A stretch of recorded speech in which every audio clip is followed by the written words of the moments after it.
s'est passé un événement, je dirais pas aujourd'hui, non. Ces dernières 48 heures, les relations algéro-marocaines viennent d'opérer un nouveau virage, un virage alarmant, un virage inquiétant, un virage dangereux et qui va malheureusement susciter des rebondissements majeurs et des tensions nouvelles et un climat encore beaucoup plus malsain et violent entre les deux plus importants pays du Maghreb.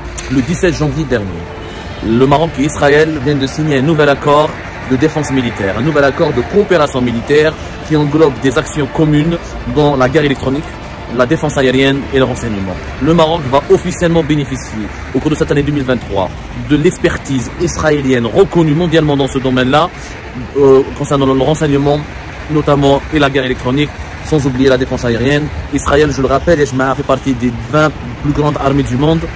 Habba man habba wa karaha man karah. Tu peux ne pas reconnaître Israël, tu peux la détester, tu peux la diaboliser. Mais on n'est pas en train de parler avec nos sentiments, nous on s'intéresse aux faits. Sauf l'Algérie aujourd'hui se sent menacée davantage parce qu'elle a compris que depuis 2020 et 2021, cet équilibre de terreur et de force entre l'Algérie et le Maroc est en train d'être rompu.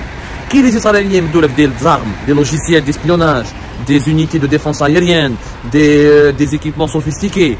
L'Algérie, elle se dit, attention, là les rapports de force sont en train de changer. Le Maroc pourrait prendre le dessus. Surtout que depuis le début de la guerre de l'Ukraine, je sais que les armes russes n'ont aucune efficacité. L'Algérie a 80% de son armement vient de Russie.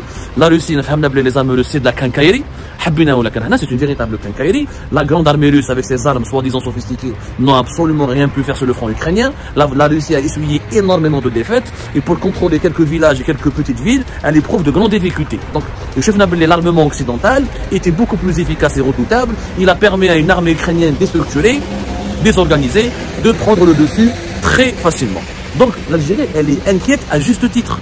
Elle est inquiète à juste titre parce qu'elle voit qu'il y a des rapports de force qui sont totalement en train de changer sous ses yeux. Elle chauffe l'armement russe au cas d'une confrontation générale ou la majeure, il risque pas d'être très efficace. Les Israéliens qui sont en train d'armer et de soutenir le Maroc pourront facilement renverser les rapports de force, comme les États-Unis d'Amérique et l'Occident a renversé les rapports de force en quelques mois entre l'Ukraine et la Russie.